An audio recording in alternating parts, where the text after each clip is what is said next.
This week on Myth, it's an African story of magic, mystery, and mayhem. You'll see that you should be careful where you cry, that you should be careful who you loan your ox to, and that you should be careful where you get your magic charcoal. Then, in Gods and Monsters, what's it like to be made of wax?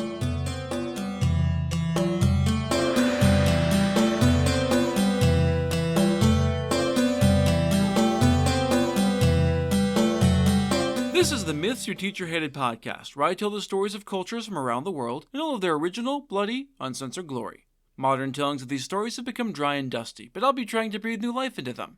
This is episode 118, Strange Magic. As always, this episode is not safe for work. We're dipping back into that fantastic collection of folktales from Zimbabwe and Botswana, The Girl Who Married a Lion. Once, long ago, a young woman lived with her father in Madabalaland, in what is now southern Zimbabwe near the village of Kezi. The girl's father just happened to be the chief of their tribe, which meant it was especially important to him that she find a good husband. This wouldn't exactly be difficult since she was widely considered to be the most beautiful young woman in all of Madabalaland. But you didn't become chief by collecting bottle caps. He was a cautious dude and he wasn't willing to leave anything to chance. Being powerful means you have access to all the best connections, and this chief used his to call on a respected witch doctor for help. After a brief consultation about the situation, the chief directed the witch doctor to provide his daughter with charms to ensure a good, handsome, eligible bachelor came through their door. It was basically magical catnip for hot guys. That's easy, Chief. All you need to do is find a special tree, specifically one that has been burnt but kept growing. Have your daughter take a lump of charcoal from the burned part and then rub it between her palms until they're both coated in coal dust. And that's it. That's the whole charm. I guarantee that she'll soon have herself a super sexy husband in no time. In fact, he won't just be hot, he'll be the best possible match. The chief was thrilled with this advice. As far as magic goes, it's extremely simple, but if it worked, then who cared? He definitely wouldn't have thought of half-dead tree charcoal as a solution, so that made this whole thing worthwhile. He had his men prepare food and water for a journey. Once all was ready and packed, the chief and his daughter set out in the direction the witch doctor had indicated the tree was in. Even with a general direction, it was harder than the chief expected to find this one specific tree in the middle of the wilderness. After much searching and more walking, the pair eventually reached a small valley that looked like an ideal place for such a tree. Hopeful, the chief hiked up a small hill that overlooked the area to peer down below. From this perch, he could see a great deal of the landscape and, indeed, a burned tree that still had green growth clinging to one side. Calling out to his daughter, he pointed out his find and together they headed down towards it. When they reached the foot of the half-dead, half-living tree, the chief himself clambered up into the branches to retrieve a particularly blackened branch from the burned half. The daughter took the charcoal and rubbed it vigorously between her palms. As she did so, she described her perfect man aloud.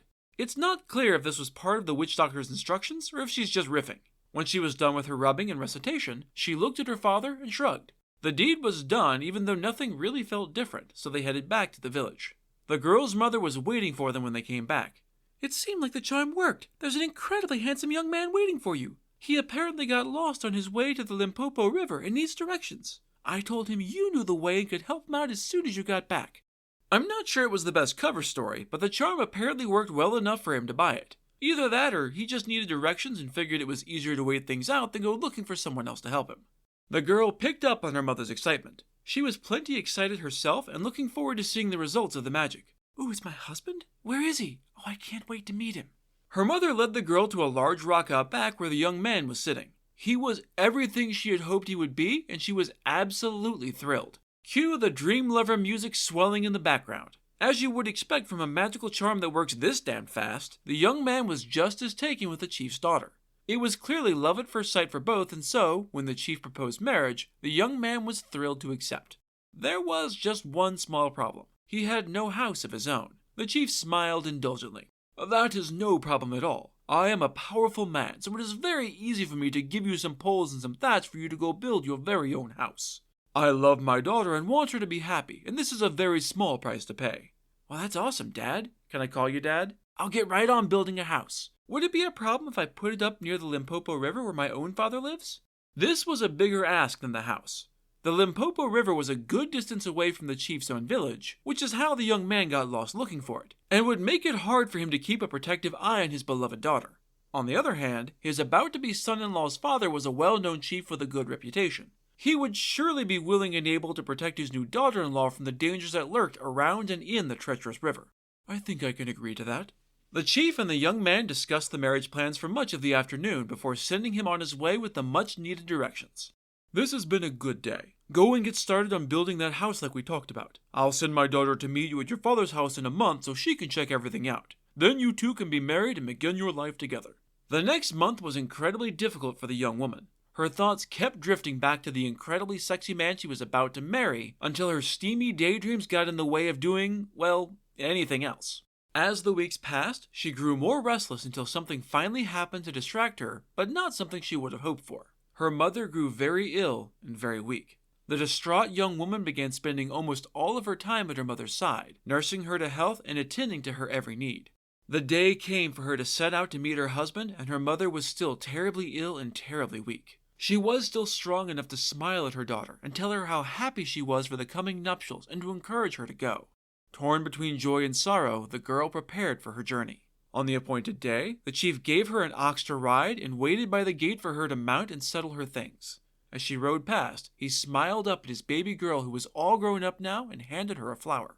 "Take this flower, daughter, and watch it carefully. If you see it wilt and shrivel, then you will know that your mother has died.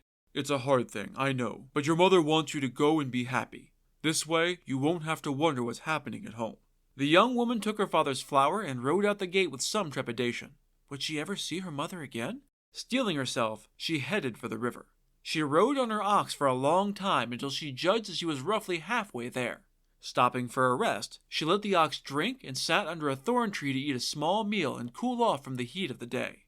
As she sat there, leaning against the trunk, the flower in her hand suddenly wilted, its vibrant color fading to gray in mere moments. It was a clear and terrible sign that her mother had indeed died. Overcome with totally understandable grief, the young woman began to weep. For reasons that are not entirely explained, it would have been inappropriate for the girl's tears to fall on the earth. I'm not sure if it's an etiquette thing or a magic thing, but being the child of a chief, she knew that she had to take care not to let her tears touch the ground. It would be wrong. Looking around, she spied a deep anthole in the earth.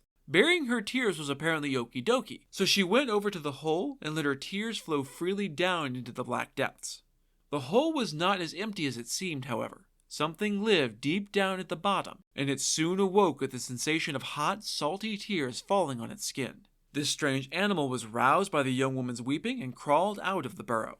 She was understandably shocked and terrified at its emergence, but the creature spoke to her in a low, reassuring tone, and her fears soon vanished, replaced by curiosity. "So, what brings a beautiful young woman like you to the middle of nowhere to cry in a hole?" The chief's daughter told her new friend the whole story about the charm and her fiancé, and now her mother. The creature considered for a moment, then looked out in the direction of the distant river. "That's a hell of a story. You know, it's quite dangerous out there. I think you might be safer if I traveled the rest of the way with you. What say you?" "Well, I would feel safer, and company would make this trip less lonely. All right, you can come along with me, at least as far as the hills outside my new father-in-law's village."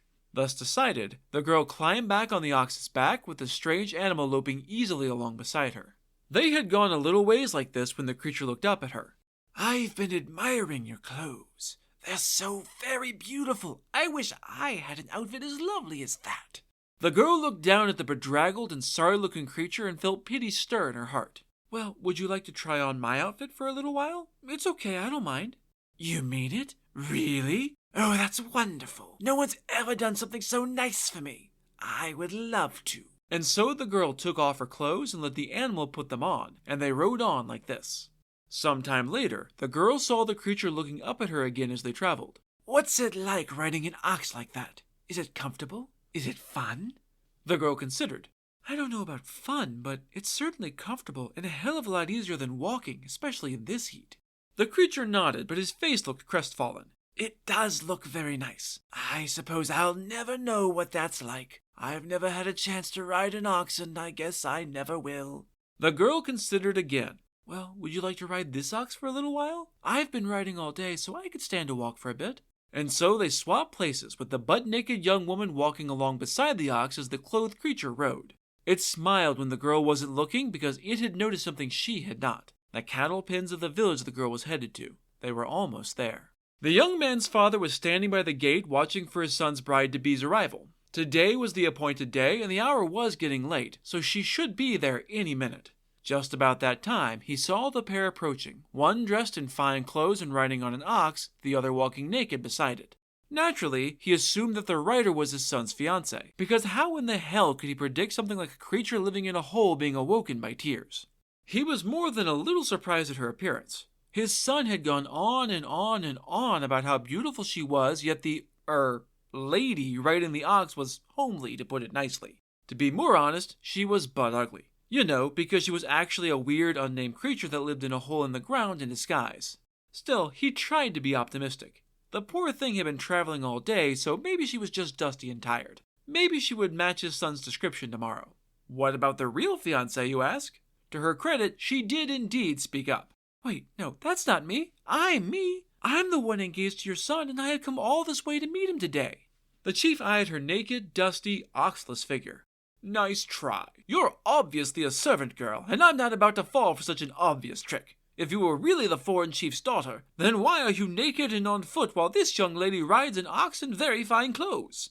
That's no lady, it's a strange creature that lives in a hole. I met him on the road and he tricked me into letting him wear my clothes and ride my ox because he said he'd never done it before. I'm gullible, sure, but I'm not lying.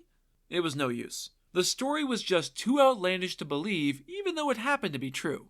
He told the presumed servant girl to shut the hell up and led her and the creature in girl's clothing to the hut that had been set aside for them. The day was already mostly over, so they were told to get some sleep for the coming festivities. As you might expect, the depressed young woman was beside herself with anguish and she cried herself to sleep. No word on what she did with her tears. The strange animal, on the other hand, had slept for a long, long time and wasn't tired so much as hungry. Very, very hungry. He left the hut and nosed around the village, sniffing out something tasty. His twitching nose picked something out, and he followed it to the chief's family collection of calabashes filled with milk. He slurped the milk out of each and every one of them noisily and greedily. He even turned each of them upside down to ensure he got every last drop. In the morning, the family was shocked to find all of their calabashes bone dry. Animals never came this far into the village, so they reasoned that the calabashes must have leaked. All of them. Which is pretty unlikely, but I guess I get it. They obtained some brand new calabashes and filled them with more milk, leaving them in the same place they always did. The next morning, the milk was again gone. The strange animal had again slurped it all down to the last tasty drop. Once could be a freak accident, but 2 days in a row was suspicious as hell. This was no coincidence. They had a thief among them. The chief apparently trusted his own people implicitly because he called them together to tell them about these nighttime shenanigans. Fortunately, he had a plan to catch this thief. Telling everyone of your secret plan seems like a good way for it to get back to the thief, but whatever. Maybe he just needed help pulling it off and decided to trust the people closest to him. Or maybe he thought his plan was so clever that it didn't matter. In the middle of the village, a deep hole was dug. More calabashes filled with milk were placed at the bottom. Then everyone was gathered together on one side, including all visitors who were definitely prime suspects. One by one, each person was told to jump over the large hole, which was tough but doable. One by one, they made it across safely. When it came to the strange animal's turn, he took 2 steps and leapt, almost making it across before tumbling to the bottom. It was a strange sight since the girl had seemed able to easily clear the hole. They gathered around and peered down to see the creature drinking greedily from the calabashes. The tasty milk was just too much of a lure and he threw himself into the trap on purpose, which would make for a great God Milk ad from the 90s. Seeing this figure drinking like a wild beast at the bottom of a hole, he glanced at the beautiful girl he had assumed was a servant and reconsidered her story. With this new perspective, he realized that her strange story must have been utterly true. Before the creature could finish drinking the milk, the chief ordered the hole filled in, the creature buried. Once this was done, he turned to the young woman and asked her to explain what had happened again in more detail.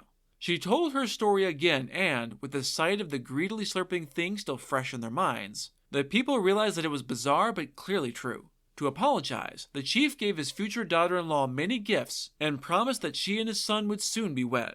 The despair and anger at the last few days evaporated at the renewed prospect of happiness, and she almost forgot about her whole ordeal with the buried creature. Almost. They never get around to telling us exactly what the strange buried creature is, so pick your favorite beastie. It's a unique and interesting variation on the Little Red Riding Hood story type we saw back in episode 102.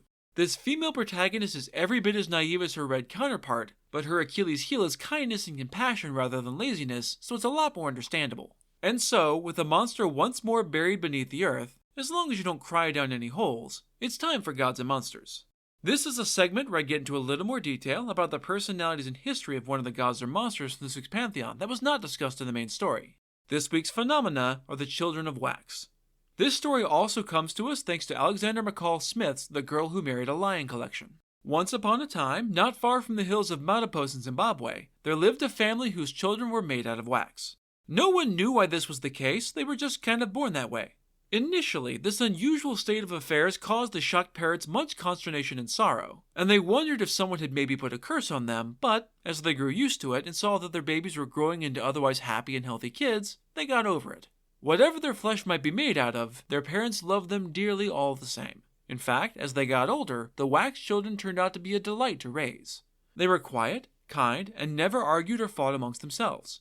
They were also quite hardy and diligent, each capable of doing the work of two around the house and on the family farm. The only downside was, naturally enough, actually being made out of wax. The other villagers had to be very careful about building fires anywhere near them. Oh, and they also had to work only at night because the hot midday sun caused them to soften and, if they weren't careful, to melt away, Frosty the Snowman style. To accommodate their waxy nature, their father built the children a dark hut with no windows to keep them safe from the sun during the day. They could rest safely in the gloomy interior and come out to work and play once the sun went down. They would tend the crops and watch over the cattle by moonlight, just as other children would by sunlight. Most of the kids were fine with this arrangement, but Ngwabi was disgruntled, and he would complain to the others in their dark hut. "This is bullshit. We can't know what the world is like, not really. We only come out once the world is cloaked in shadow, so we can see so very little." His brothers and sisters saw the logic of this, but collectively shrugged and got on with shit. There was no sense agonizing over things that weren't anybody's fault and couldn't really change. Besides, there were upsides to their nocturnal lives. They got to see sights that other children never saw, and they had the world more or less to themselves. And, being wax, they didn't have actual nerves, so they didn't feel pain the way other children did, which was pretty cool. Pain sucked. Poor Ngwabi wasn't content. He longed to see the world in vivid, vibrant daylight color. In his dreams, he wandered under the noonday sun and saw the hills standing tall in the distance, with the rain clouds soaring in overhead. He saw the paths that crisscrossed the land, leading to all sorts of cool, unknown places, but he knew he could never follow them. The footing was much too treacherous and dangerous to walk at night. He and the other wax children could never discover where they went. Ngwabi's burning desire to see the daytime world only grew stronger as he grew older. One day, he could stand it no longer. As they all rested in their darkened hut, he stood, went to the door, and threw it open. His brothers and sisters screamed in surprise and fear for their brother, begging him not to give in to his self-destructive impulse. He threw all of them off, ignoring their cries, and headed out. The sights were every bit as vivid and incredible as he dreamed, but the sun was even more brutally hot than he'd ever imagined. He only got a few steps along the path before he felt the strength leaching out of his limbs. Ngwabi realized he'd made a terrible mistake and tried to return to their dark sanctuary, but it was already too late. His body melted under the intense heat and, crying out to his horrified siblings, who were powerless to do anything but watch him die, he melted into a dusty puddle. His siblings wept and held each other for comfort after the horrifying death of Ngwabi. They huddled together like this until the sun was down and the world was safe. Then they went to where their brother had died.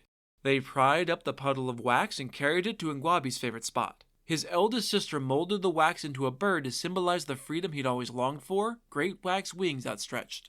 They covered the wax memorial with leaves for feathers to keep his body from melting. Again. Which begs the question, if that works, why didn't they do that from the beginning? Whatever, don't think about it too hard. Once this painful but somewhat cathartic event was complete, they went together to inform their parents of what had happened. I'm not sure where they were that they didn't hear Ngwabi's agonized cries, but maybe their chores took them too far afield. Weeping and hugging their surviving children, they came to the bird that had once been Ngwabi. They held it and kissed it, and set it on a rock outside the hut he had so recently lived in. That night, they were all understandably too depressed to do any work which their parents understood and supported. When morning was nearing, they all went back into their hut. They gathered around a small hole in the wall and watched as the sun's light crept over the hills and lit up Ngwabi's wax bird with pink fire. As the sun itself crested the horizon, the wax bird suddenly moved, its great wings rustling. With a mighty leap, the bird took to the air and soared up over the hut. Dipping its wings in tribute to his beloved siblings far below, the bird flew away over the hills and disappeared. Far below, the wax children knew that their brother was finally happy. And that's how the story ends. It's a surprisingly optimistic finale to a story that feels pretty dark. There's no explanation given for why the children are wax, other than an offhand comment about a possible curse, but I kind of like that. The parents realize that it doesn't matter that their children are different or why, only that they love them. It's a great lesson.